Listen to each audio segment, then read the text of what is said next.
Thank you for joining us today. My name is Brother Landon, and this is the first of a series of sermons that I'm going to do and put on YouTube.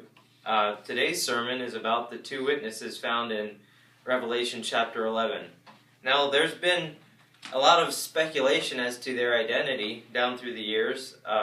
Some people have suggested that either Moses or Elijah or Enoch or John the Baptist could be the two witnesses.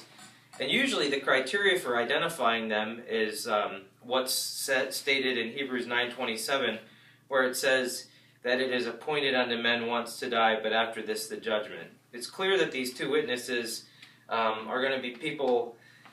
The idea is that they are people who have already lived in biblical history, and they'll come back again for Revelation chapter 11, which is the first part leading up to the midpoint of the tribulation. So, going by Hebrews 9:27, which says it's appointed unto men once to die, they look at a few special cases of people who died in or passed on in interesting ways. Elijah, we know, was taken up in a fiery chariot. He didn't die, but he was directly translated to be with the Lord. Enoch, it says, he was not, for the Lord took him. So apparently he didn't die either. Moses he died, but his burial was a secret burial performed by God himself, not human beings. John the Baptist, I've also seen and heard mentioned, because he's spoken of as Elijah in some way. Jesus calls him Elijah in Matthew 17, and he's also called a forerunner of Jesus, of the Lord. So, for the most part, it's the unusual death or passing of people that's a criteria. But I'm going to introduce you today to two totally new candidates, which you probably haven't heard of, and I didn't either until I happened upon what I consider very convincing proof that these two will be the two witnesses that we'll see ministering during the first half of the tribulation.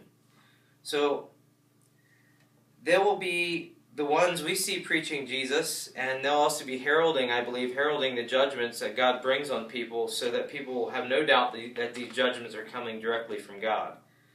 So let me set the stage for you. As I was reading through the book of Revelation, I was studying the midpoint of the tribulation, because I believe there's a ton of things that happen surrounding and during the midpoint. And as I was studying in Revelation chapter 10, which tells of the Apostle John's encounter with this angel, a great angel, it calls him a mighty angel, and a little book. So this angel has his right foot on the sea and his left foot on the earth, and he cries out with a loud voice. It says it's like a lion roaring. Mighty voice. And when he cried, 7 thunders uttered their voices. And the passage says that when the 7 thunders uttered their voices, John was about to record. But he was told specifically not to record, not to write what the 7 thunders said, but to seal it up. Seal it up for now. It says, seal up those things which the 7 thunders utters, and write them not. So the 7 angel, the mighty angel, swore by him that lives forever and ever, who created the heaven and the earth, and the things which are in it, and the sea and the things which are in it, that there should be delay or time no longer. But in the days of the voice of the seventh angel, when he should begin to sound, the mystery of God should be finished, as he has declared to his servants the prophets. And the voice which I heard from heaven spoke to John again, and he says to John, "Go take the little book from the angel." So, John was told that this book would be sweet in his mouth like honey, but in his belly it would be bitter. So John goes and takes the book. He ate it. It was sweet in his mouth, but as soon as he had eaten it, it was bitter. So here we have John. He hears a revelation of judgment that no one's ever heard. Only him and the angel and the Lord knew about this.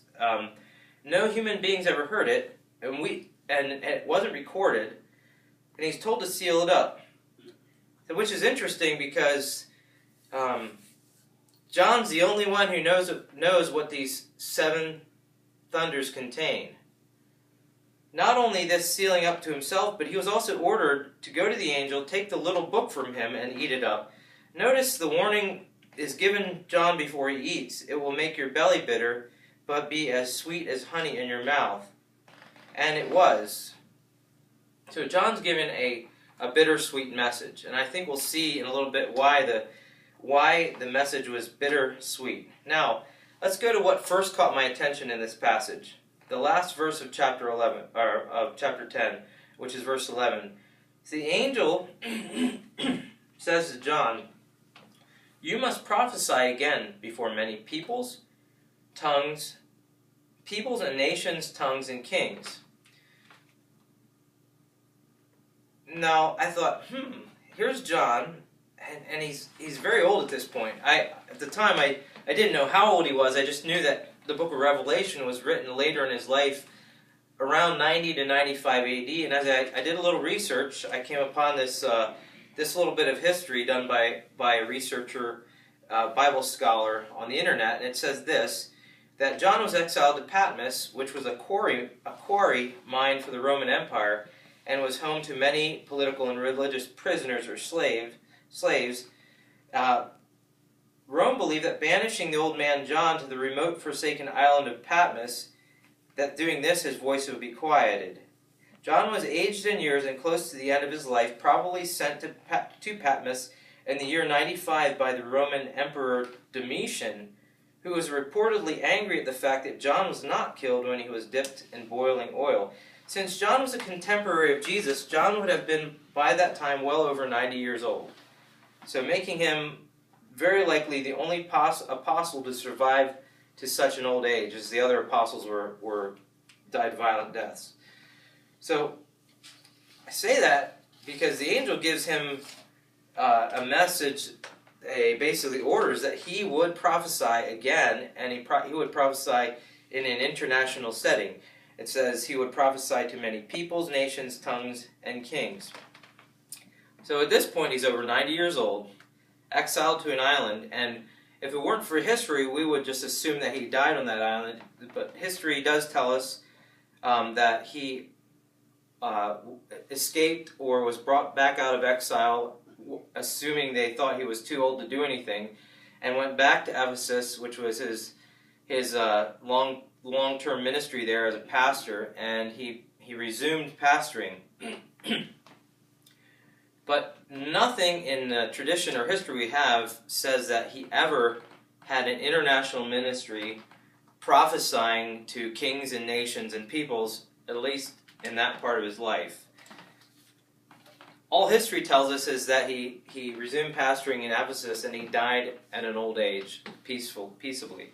So that got me thinking that this angel's statement about him prophesying, if it didn't happen between his birth and 95 years of age, when did it happen? So John was to prophesy again, but it didn't happen in his lifetime. So I read on into the next chapter where 3 verses later, God says, he talks about 2 witnesses. He will give to his 2 witnesses to prophesy 1,260 days clothed in sackcloth. So by context, we're only two verses away. There's an unfinished prophecy, unfinished prophetic ministry given to John in the end of chapter 10. And 2 verses later, there's the idea of a future international ministry which mimics what the angel talked to John about.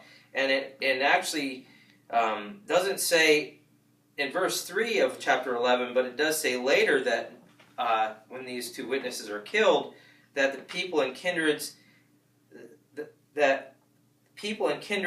and tongues and nations would see their dead bodies. So the idea again is of an international ministry on a broad scale. So this got me thinking along the lines of possibly this unfulfilled, unfinished ministry of John being completed in the future. So I thought, are there possibly any other clues or reasons we could go to check or verify that maybe John is one of these two witnesses? So if he is one of these two witnesses, we can look in the immediate passage for more evidence. And the passage says this. You immediately come to verse 4 that calls the two witnesses, actually in Greek it's the word martyros. It calls them the two olive trees and the two candlesticks that stand before the God of the earth. Is there any kind of bell ringing for you here? Because it did ring faintly for me. In Mark 10, it records an interesting encounter between James and John and Jesus, where James and John come to Jesus desiring to sit on his right hand and on his left hand in his kingdom. Jesus then asks them if they were able to drink of the cup that he drank of and be baptized with his baptism. So they immediately said, yes, we're able to do this. He said, you will. Jesus said, you will drink of my cup and be baptized with my baptism, but to sit on my right hand and on my left hand is not mine to give, but it would be given to those prepared by the Father. So the only two people that I can think of, maybe there are others, but the only two people I can think of ever recorded having requested to be on Jesus' right hand or left hand, which consequently would be in the presence of God, are James and John.